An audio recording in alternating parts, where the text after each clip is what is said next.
안녕하세요. 이현은 교수의 경제포럼.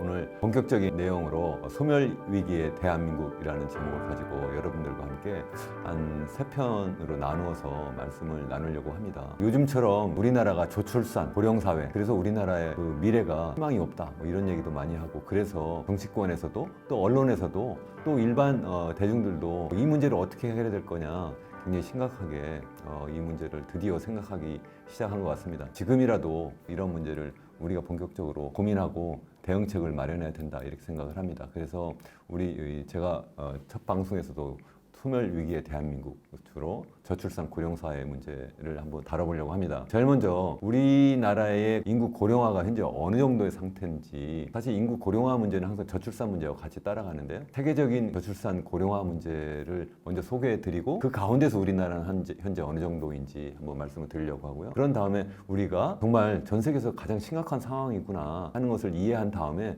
그래서 우리나라가 초고령 사회로 진입하고 있는데 과연 우리가 미래가 정말 있을 수 있는 건지, 미래가 없다 뭐 이런 얘기를 많이 하는데 정말 미래가 없는 거냐, 왜 그러냐, 뭐 이런 얘기를 한번 해보려고 하고요. 그 다음에 마지막으로, 그렇다면 이 문제를 어떻게 극복할 거냐, 극복할 수 있는 방법이 있겠느냐. 항상 위기는 기회가 항상 함께 있다고 하는데, 저는 나름대로 극복할 수 있는 방법이 있다고 생각합니다. 어쩌면 지금이 마지막 우리가 해볼 수 있는 골든타임이라고 생각하고요. 사실 골든타임이라기보다는 시기가 늦었는데 그나마 지금이라도 한번 해볼 수 있다. 정말 우리가 전 국민적으로 정치권이 우리 모두가 한번 덤비면 그러면 해결할 수 있는 방법이 있지 않을까, 이런 생각을 해봅니다. 왜 이 문제를 다뤄야 되느냐 하면, 이 그림은 우리나라의 실질 GDP 성장률, 일반적으로 경제 성장률 하면 실질 GDP 성장률을 얘기하는데요. 1970년대 중반부터 최근까지의 경제 성장률의 추이를 보여주고 있어요. 파란 선으로 보여주고 있는 것이 이제 그 성장률 추이인데, 이게 뭐 올라갔다 내려갔다 이렇게 하죠.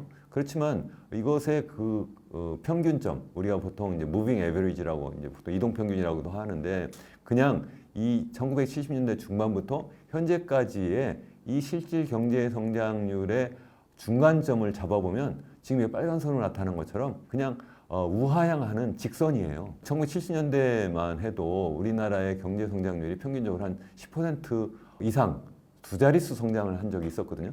그 다음 이제 80년대에 들어서면 이게 10%에서 평균적으로 왔다 갔다 하다가 90년 정도 되면 이제 10% 밑으로 떨어져요. 밑으로 떨어지지만 한 5% 후반 수준에 있었는데, 이게 이제 2000년대에 들어서면서 본격적으로 5% 하단으로 오고, 다시 2010년대에 오면 이게 5% 하단에서 아예 밀려가지고 2% 한 중반 정도 이런 수준에 있게 되고, 이제는 2% 수준도 지키지 못하는 그러한 상황까지 왔습니다. 그래서 잘 아시는 것처럼 지난해에 2023년도에는 우리나라의 실질 경제 성장률이 1.4% 정도까지 떨어졌거든요. 그렇다면 이게 과연 앞으로 다시 이게 회복될 거냐는 거죠. 이 그림에서 보면 이게 계속 우하향하고 있고요.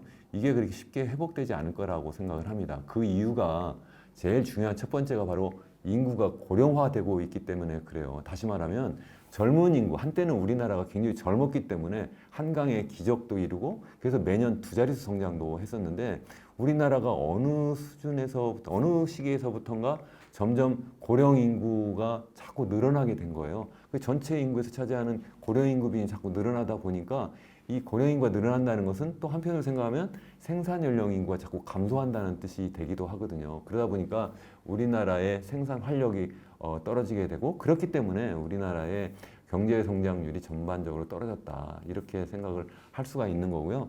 사실 또 한 가지는 인구 고령화가 맞물려서 우리나라의 실질 경제 성장을 뒷받침하는 소위 얘기하는 수출 경쟁력, 그걸 우리가 일반적으로 대외 경쟁력이라고도 하고 국제 경쟁력이라고 하는데, 그런 전 세계에서 우리나라의 경제의 어떤 경쟁력, 수출 경쟁력이 전반적으로 약화되었어요.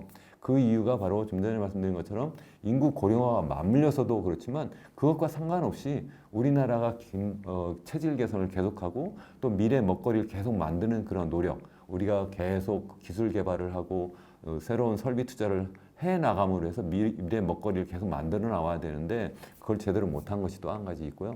또 하나는 우리나라가 어쩔 수 없이 소규모 개방 경제라고 많이 얘기하잖아요. 그래서 우리나라가 전 세계적으로 특별하게 우리나라는 해외에 수출해서 먹고 살지 않으면 안 되게 돼 있어요. 뭐 미국이라든가 호주라든가 뭐 캐나다라든가 이렇게 땅이 넓고 인구도 많고 최소한 자원이라도 많으면 자체적으로도 어느 정도 먹거리를 마련할 수 있는데 우리나라는 좁은 땅덩어리에 많은 인구가 5천만이 넘는 인구가 살고 있기 때문에 어쩔 수 없이 해외에서 원자재 수입하고 또 그렇게 해서 우리나라에 있는 우수한 인력을 이용해서 또 기술과 자본을 이용해서 제품을 생산해서 해외 수출하고 그렇게 해서 또 그 소위 달러를 벌어들이고 또 그걸 이용해서 해외에서 또 자원을 사오고 또 그래서 또 확대 재생산하고 또 수출하고 뭐 이런 식의 어떤 소위 얘기하는 수출 주도형 경제 성장을 계속 해왔는데 그게 이제 예전에는 소위 얘기하는 세계화, 글로벌라이제이션이라는 그런 환경에서 잘 우리나라의 그런 수출 주도형 산업화 전략이 잘 맞아떨어졌는데 그렇지 못하다는 거예요. 점점 탈세계화 되면서 요즘에 가지고는 미중 간의 뭐 냉전 상황까지 가고 그래서 우리나라가 정말 수출할 수 있는 환경이 예전 같지 않다. 그래서 이게 전반적으로 이렇게 우하향한다는 거죠. 근데 이게 특별히 제일 중요한 건 우리나라의 내부적 요인으로 보면 인구 고령화하고 또 우리나라의 미래 먹거리를 계속 만들지 못하고 있다. 그래서 오늘은 특별히 인구 고령화 문제를 한번 다뤄보려고 하는 거고요. 이 문제를 얘기하면 사람들이 이거 선진국 되면 다 전반적으로 다 경제 성장률이 낮아지는 거 아니야? 뭐 이렇게 얘기를 해요. 사실은 그렇지 않아요. 일본은 그랬어요. 유럽도 그랬어요. 그렇지 않은 나라도 있어요. 예를 들어 우리나라의 GDP, 우리 1인당 GDP 우리나라 3만 불 남짓인데 7만 5천 불 정도 수준까지 되어 있는 전 세계 최강국, 선진국인 미국을 생각해 보면 미국 한번 보실래요? 이게 미국 좀 전에 우리나라의 그 실질 GDP 성장률 추이를 보여드렸는데 이건 미국의 실질 GDP 성장률 추이예요. 똑같은 기간이에요. 1975년부터 2022년까지. 여기서도 보시면 이게 등락이 있지만 비즈니스 사이클이 있지만 평균적으로 어떻습니까? 한 2.4%에서 그냥 계속 똑같아요. 다시 말씀드리면 미국도 지금 뭐 7만 5천 불 정도 수준이지만 이게 예전에는 75년 정도 수준이면 2만 불 수준이었어요. 이게 그동안 이게 3배 가까이, 3배 이상 이렇게 증가했는데도 불구하고 계속 실질 GDP 성장률은 변화가 없었다는 거예요. 그 이유는 첫 번째가 미국은 젊은 인구이기 때문에 그래요. 출산율도 우리나라보다 훨씬 높은 한 1.7% 되고요. 또 그거 말고도 실질적으로 미국은 정말 전 세계에서 가장 혁신가들이 많이 모여 있고 정말 기업가 정신이 뛰어나고 또 유연한 노동시장을 가지고 있고 또 금융 시스템도 전 세계에서 가장 정교한 가장 발전한 그러한 시스템을 갖고 있거든요. 그런 등등의 이유가 있기 때문에 국제 경쟁력이 굉장히 계속 업그레이드 될 수 있었던 거죠. 그렇기 때문에 소득수준이 계속 높아도 계속 2.5% 수준을 계속 유지할 수가 있었다. 근데 우리나라는 이제는 한때는 두 자릿수 GDP 성장률을 보였었는데 이제는 2% 수준도 지키지 못하는 그러니까 미국보다도 못한 상황까지 지금 가고 있다는 거죠. 그러니까 우리나라는 계속 수렁으로 빠져들고 있는데 미국은 그렇지 않다. 그러니까 그냥 일반적으로 얘기하는 이게 선진국은 다 그래. 이렇게 얘기할 수 있는 상황이 아니다는 거예요. 그래서 제가 오늘 지난 시간에 말씀드렸던 것처럼 우리나라가 이렇게 수렁에 빠지고 있는데 그 이유가 당뇨병에 빠진 거.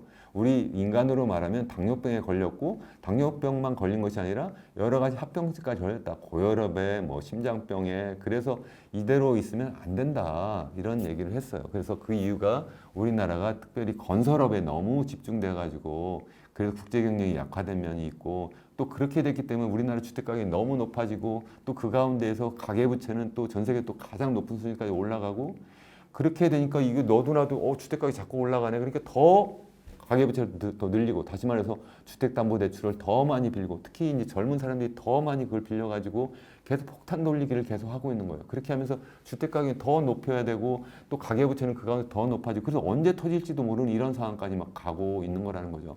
그 얘기는 마치 인간이 당뇨병에 걸리고 여러 가지 합병증에 걸렸는데 마치 계속 링게로 맞고 그냥 뭐 혈당 강화제나 맞고 뭐 이런 정도 계속 그냥 연명 치료만 하고 있는데 그게 아니라는 거예요. 구조조정을 하지 않으면 안 된다.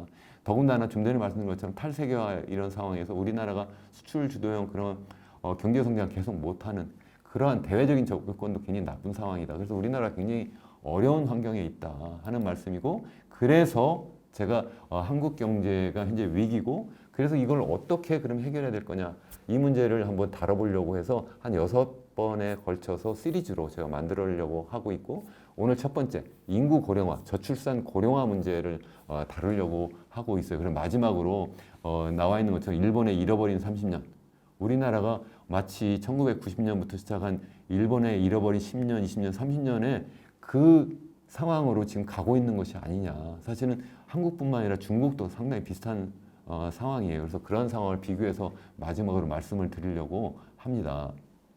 그래서 본격적으로 우리나라 정말 전 세계에서 가장 빠른 인구 고령화 상황인지 한번 볼까요? 사실 인구 고령화는 전 세계적인 현상이기도 해요. 그리고 여기 그림에서 보시면 1950년부터 시작해서 2020년까지의 소위 65세 이상 인구 비중, 전 세계 이제 지역을 이제 나눠서 뭐 유럽 및 북미 지역, 동아시아, 그리고 호주, 뉴질랜드 뭐 이런 식으로 나눠봤는데요. 여기 보면 빨간색으로 표시된 거 있잖아요. 빨간색으로 표시된 것이 소위 그 유럽, 북미 지역, 가장 이 선진국이죠. 그 선진국 보면 이 그 소위 얘기하는 65세 이상 인구가 차지하는 그 비중이 어느 정도냐. 이제 그렇게도 보는데 또 한 가지 보는 것이 그 65세 이상 인구를 소위 생산 연령 인구, 소위 15세 이상 64세까지의 인구 비중을 나누어서 곱하기 100을 한 거거든요. 그래서 그걸로 보면 이게 그 나라가 얼마나 지금 인구 고령화가 되어 있는지를 보여주는데, 가장 위에 있는 것이 지금 유럽 및 북미잖아요. 그 유럽 및 북미가 가장 빠르다 하는 거고, 그 다음에 뒤쫓아가고 있는 것이 호주, 뉴질랜드고, 그 다음에 이제 동아시아인데, 세계 평균은 이제 그보다 밑에 있는 이유가 이제 주로 이제 신흥국, 뭐 아프리카 국가라든가 뭐 서남아시아라든가 뭐 이런 데에 있는 국가들 때문에 그런데, 여기 보시면 이 파란색으로 되어 있는 것이 동아시아, 우리나라까지 포함하고 있는 이 나라들이 2020년 이후에 2050년까지 보면 굉장히 빠르게 지금 인구 고령화가 진행되고 있잖아요. 그래서 호주, 뉴질랜드를 넘어서 유럽과 북미 지역을 추월할 가능성도 있는 그러한 상황이다 하는 거예요. 어쨌든 전체적으로 전 세계가 다 인구 고령화가 진행되고 있다. 다만 현재까지는 유럽이라든가 북미가 굉장히 빠르게 진행되어 왔는데 동아시아 지역이 더 이제 빠른 속도로 지금 따라가고 있다는 얘기예요. 그 이유는 뭐냐면, 첫 번째는 당연히 오래 살기 때문에 그렇죠. 왜 오래 살게 되었느냐? 뭐 지난번에 잠깐 말씀드렸습니다만, 우리 인류의 역사에서 보면 산업혁명이 이제 18세기 중엽, 그러니까 1750년대, 1700년대 중반에 이제 소위 영국에서부터 시작해서 서유럽을 거쳐서 북미 지역으로 이렇게 확산되었잖아요.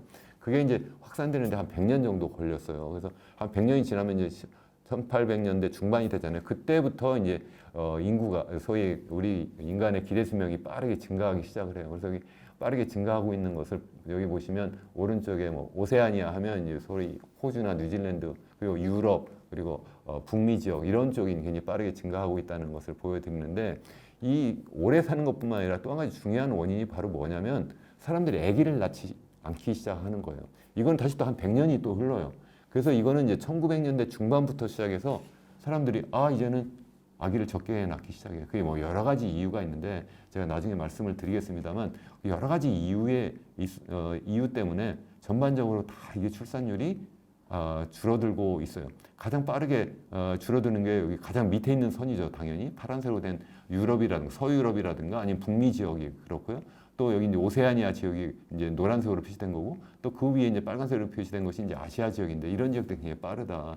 하다못해 아프리카도 굉장히 빠른 속도로 최근에 출산율이 줄어들고 있다. 그렇지만 여기 보시면 2부터 시작해서 6까지 있잖아요. 우리가 보통 이제 현재 인구 정도를 계속 유지하기 위해서는 한 2명 정도, 한 2.1명 정도 합계 출산율이 되어야 된다고 생각을 해요. 왜냐하면 남자와 여자가 만나서 아기를 낳아야 되잖아요. 근데 여성이 아기를 낳잖아요. 그래서 보통 이제 이 합계 출산율 하면 여성의 가임기 여성, 보통 15세 이상 49세까지의 가임기 여성이 출산할 수 있는 그 출산할 거라고 생각하는 그 아이의 숫자를 이제 보통 얘기하는데, 한 2명 정도는 낳아야 되니까 보통 그 정도 이상이 돼야 된다. 그래서 전 세계적으로 보면 아직 유럽 정도나 아니 북미 정도가 이제 그것보다 이제 밑으로 좀 떨어져 있는 상태고, 다른 지역은 아직도 그 이상이다 하는 얘기예요. 아무튼 이러한 두 가지 이유 때문에 오래 살고 또 적게 낳고 이렇기 때문에 인구 고령화가 굉장히 빠르게 진행되고 있다는 거죠. 그렇다면 이게 뭐가 문제냐? 뭐 그럴 수도 있지. 사람이 오래 사는 것은 이거 좋은 거 아니냐? 그 아기 적게 낳고도 우리가 행복하게 살 수 있으면 좋은 거 아니냐 이렇게 얘기할 수 있어요. 당연히 그렇습니다. 근데 이제 개인적으로 행복할 수 있는데 이 사회 전체적으로 보면 여러 가지 문제가 있을 수가 있어요. 첫 번째는 뭐냐면 이 노인과 젊은이 간의 부의 양극화가 굉장히 심하게 나타날 수가 있어요. 왜 그러냐면 우리나라만 해도 예전에는 한 60세 정도 되면 굉장히 오래 사는 거잖아요. 그래서 뭐 환갑잔치도 하고 막 이렇게 했는데 이제 사람들이 점점 오래 살다 보니까 그 자산을 이 후세에게 물려줄 수가 없어요. 뭐 저 같아도 지금 뭐 80, 90, 100세까지도 살 거라고 생각하는데 제가 갖고 있는 자산을 자식들한테 물려줄 수 없잖아요. 근데 자식도 나오고 생각하면 20세, 30세 정도 그 정도 어떤 세대차가 나는데 이 아이들이 자라나서 중년이 될 때까지 자산을 물려주지 못하니까 이 젊은 그 새로운 청년, 장년들은 그 자산을 자연스럽게 물려받아가지고 거기에서 이제 부를 자꾸 축적해 나가지 못하니까 이 노인과 젊은이 간의 부의 양극화가 굉장히 심화된다는 게 하나 있고 또 그러한 가운데서 노인과 젊은이 간의 어떤 세대적 갈등도 굉장히 심각하게 전 세계적으로 나타나고 있는 현상이기도 해요. 또 하나는 그렇다고 노인들이 다 부자는 아니잖아요.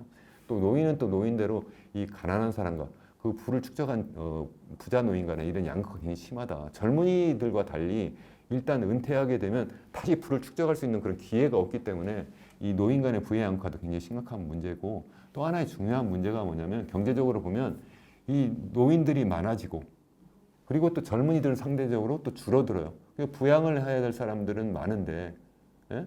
그러니까 부양을 해야 될 노인은 많은데 정작 일할 수 있는 사람들은 줄어드니까 이게 여러 가지 이제 경제적으로 보면 이게 그 생산 탄력을 아무래도 위축시킬 수밖에 없다. 공급 측면에서 일할 수 있는 사람도 줄을 뿐만 아니라 전반적으로 노인들이 더 나이 드신 분들이 자꾸 이제 생산에 참여하게 되고 또 한편으로는 그 노인들을 부양해야 되는 그런 상황이 되니까 이 아무래도 경제가 위축될 수밖에 없다는 거예요.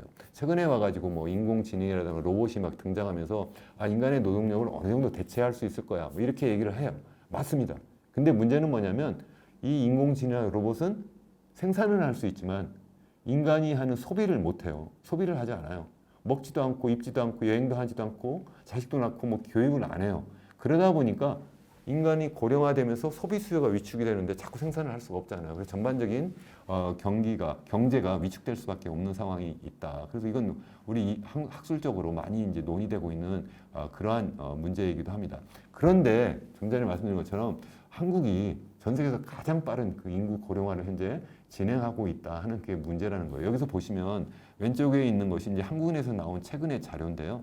OECD 국가들의 고령 인구 비중이에요. 그래서 우리나라는 보면 지난해 정도 보면 18% 정도 되거든요. 전체 인구에서 65세 이상 인구가 차지하는 비중이 한 18% 살짝 넘었어요. 그래서 올해는 아마 19%를 넘을 거고요. 내년 2025년 되면 20% 살짝 넘을 거예요. 20% 넘으면 우리가 보통 초고령 사회라고 그래요. 고령 사회는 14% 정도 넘으면 보통 그렇다고 하는데 이 그림에서 보면 우리나라는 아직도 고령 사회 정도잖아요. 여기 OECD 국가에서 보면 전체 OECD 국가 중에서 왼쪽에 있으니까 아직 평균에 못 와 있다. 이렇게 볼 수도 있어요. 그런데 문제는 뭐냐면 오른쪽 그림이에요. 오른쪽 그림에서 보시면 우리나라의 그 소위 얘기하는 빨간색으로 표시된 것. 고령 인구 비중이 굉장히 빠르게 증가하고 있는 걸 볼 수 있어요. 우리 그 왼쪽에 있는 그림을 다시 한번 보시면 여기 일본, 이탈리아 그리고 여기 스페인이 있잖아요. 이러한 나라들이 OECD 국가에서 가장 고령화가 많이 진행된 나라거든요. 특히 이제 일본 같으면 거의 30%를 육박해요. 이렇게 많은데 정작 앞으로 어떻게 될 거냐는 거죠. 현재는 23년이고 24년이고 앞으로 그러면 어떻게 될 거냐? 앞으로 2040년은 어떻게 될 거냐? 그리고 50년 어떻게 될 거냐? 그리고 70년 어떻게 될 거냐? 보면 2040년 정도 되면 우리나라가 OECD 국가에서 정말 1위, 2위를 다투는 정도 순위가 올라가는 거예요. 고령인구 비중이. 그리고 이제 2070년 되면 단연코 우리나라가 1등이다 이거. 이게 보통 문제가 아니다는 거예요. 그래서 우리나라가 현재는 고령화가 그렇게 많이 진행 안 됐다고도 얘기할 수 있는데 문제는 우리가 너무 빠른 속도로 지금 과속하고 있다. 그래서 우리나라가 2040년 정도 되면 OECD 국가에서도 가장 고령화가 많이 진행되었고 이게 50년, 60년, 70년 되면 단연코 이건 뭐 비교 대상이 없다 이렇게 말씀을 드릴 수 있는 거예요. 그렇다면 왜 그러냐? 아까 말씀드린 것처럼 소위 저출산 문제 때문에 그렇다는 거고요. 또 하나 더 그 말씀을 드리기 전에 보여드릴 게 바로 이게 뭐냐면 중국과 일본과의 어떤 그 인구 고령화 속도를 제가 보여드리려고 하는 거예요. 또 하나 인구 고령화 많이 진행된 곳이 유럽 국가라고 했잖아요. 그래서 유럽 국가하고들 비교해 보면 우리나라가 아직까지는 좀 괜찮은 것처럼 보인다. 문제는 우리나라와 중국이 고령화 속도가 굉장히 빠르다. 그게 이제 일본의 사례에서 비추어 볼 때 일본의 그러한 잃어버린 30년을 우리가 마주할 수도 있는 중요한 원인 중에 하나다. 그 얘기를 하려고 하는 겁니다. 그래서 아까 말씀드린 것처럼 우리나라가 65세 이상 인구 비중이 굉장히 빠르게 증가하고 있다. 이 그림도 비슷한 거예요. 그래서 50년까지 보면 전 세계에서 우리나라가 65세 이상 인구 비중의 상승폭이 단연코 1등이다. 단연코 1등. 뭐 그런 얘기고요. 그러다 보니까 아까 말씀드린 것처럼 65세 이상 인구를 소위 생산 연령 인구로 나눈 것을 노인 부양 비율이라고 이제 얘기를 하는데 이렇게 볼 때 2050년이 되면 일본과 한국이 단연코 1등 정도 될 거다. 아마 지금 속도로 가면 한국이 일본을 추월했을 겁니다. 이건 2019년 유엔 자료인데요. 일본보다 우리나라 2050년 되면 전 세계에서 노인을 부양해야 되는 그러한 부담을 가장 많이 진 나라 이렇게 이해를 하면 될 것 같습니다. 그래서 여기 이제 또 다른 그런 그림이에요. 이것도 이제 우리나라가 보면 아직 우리나라가 인구 고령화 많이 진행 안 되었으니까 이제 괜찮겠지 이렇게 생각하지만 여기 보시면 2030년이 되기 전에 OECD 평균을 추월해 버려요. 그래서 굉장히 빠르게 막 올라가잖아요. 그리고 2050년 정도 되면 소위 노인 부양 비율이 이게 뭐 80%, 90%까지 올라가요. 그게 무슨 얘기냐면 100명의 소위 생산 인구가 거의 90명, 80명, 90명의 노인을 부양해야 되는 상황이 되는 거예요. OECD는 50년이 돼도 그냥 100명이 50명 정도, 100명의 젊은이가 50명 정도의 노인을 부양하는데 우리는 점점 이러다 보면 100명의 젊은이가 100명의 노인을 부양해야 되는 이런 상황까지 간다는 거죠. 이거 계속 갈 수가 없다는 거예요. 지속 가능하지 못하다. 그런 말씀을 드리려고 합니다. 그 원인은 계속 말씀드리지만 출산율이 너무 낮다. 그래서 이거 이제 한국은행 자료인데요. 이것도 여기 보시면 우리나라에 보면 우리나라는 지금 OECD 국가 중에 제일 오른쪽에 와 있잖아요. 그래서 이게 이제 2022년 평균이 0.78명이고요. 우리나라가 21년에 0.81명이었어요. 그래서 이 자료는 이제 21년을 이제 비교한 건데요. 21년도에 OECD 평균이 1.58명이었어요. 합계 출산율이. 그때 우리나라가 0.81명으로 그때도 이미 꼴찌였어요.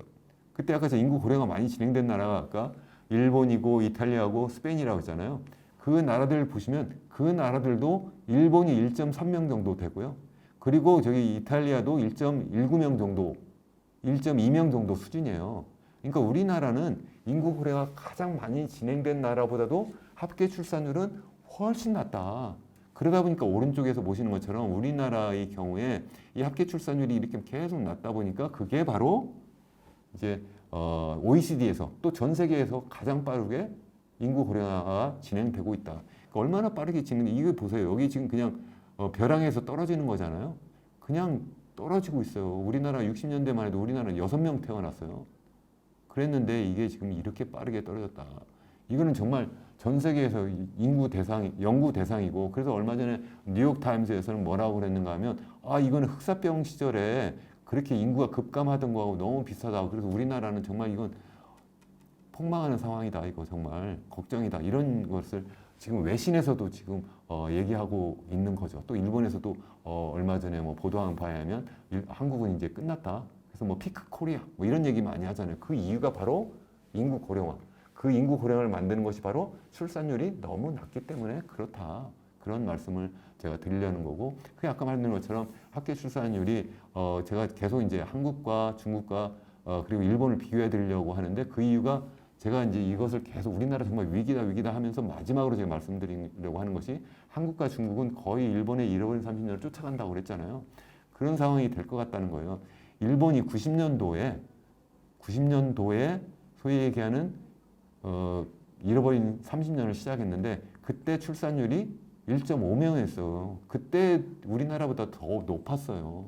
그럼에도 불구하고 그런 상황이 됐는데 우리는 지금 굉장히 심각한 상황이다. 그때 지금 절반 수준밖에 되지 않는다. 이게 정말 심각하다는 거고요. 여기 이 그림 보시면 통계청 자료인데요. 실제 얼마나 심각한지 보세요. 이제 노란색으로 보여 있는 것이 이제 출산율 줄어드는 그런 모습이고요. 그래서 우리 그 70년대만 해도 한 4.5명 정도 되다가 이게 이제 2000년 정도 되면 1.5명 정도로 줄어들어요. 그러다가 이제 이게 1.0명 밑으로 이제 떨어진 것이 이게 2010년대 정도 되고 이제는 이게 0.7명, 지난해는 0.7명 겨우 지켰을까 말까 지금 하고 있고요. 올해는 틀림없이 0.6명대로 지금 떨어질 거라고 지금 보고 있거든요. 엄청나게 빠른 속도로 줄어들고 있다. 또 여기 이제 녹색으로 표시된 그 막대 그래프가 있잖아요. 70년대에 무려 100만 명씩 태어났어요. 한 해에. 100만 명 태어났는데 지난해에 우리나라에 얼마 정도 태어났을 것 같으냐면 한 3만 명 태어났을 거라고 저는 보고 있어요. 2022년에 몇 명 태어나면 25만 명 태어났거든요. 그래서 아마 올해는 아마 20만 명 정도 태어나지 않을까. 그러면 어떻게 된 거예요? 70년에 비해서 4분의 1토막 나온 거예요. 4분의 1토막. 예? 얼마나 빠르게 지금 줄어드는지 한번 보세요. 그래서 뭐 어때? 어떤 분들이 그렇게 얘기한다고 해요. 우리 좁은 땅덩어리에 5천만 넘게 사는데 인구가 줄어들면 도리어 경쟁도 줄고 좀 더 그 여유 있게 사는 거 아니야? 근데 문제는 아까 말한 것처럼 전체 인구가 비슷하게 모든 연령대에서 똑같이 줄어드는 것이 아니라 젊은 인구, 유소년 인구는 빠르게 줄어드는데 나이 드신 분들은 상대적으로 많기 때문에 우리나라가 그걸 지탱할 수가 없다는 거예요. 전 세계적으로도 인구 고령화가 다 진행되고 있어요. 그래서 아까 말씀드린 것처럼 OECD 같은 경우에도 한 1.5명 정도 그 정도예요. 그건 무슨 얘기냐면 거기도 인구가 줄어들 수밖에 없어요. 그렇지만 우리나라는 너무 빠르게 줄어든다. 이게 이제 지속 가능하지 못하다. 이제 그런 말씀을 드리는 겁니다. 그렇기 때문에 우리나라가 정말 심각한 상황이다.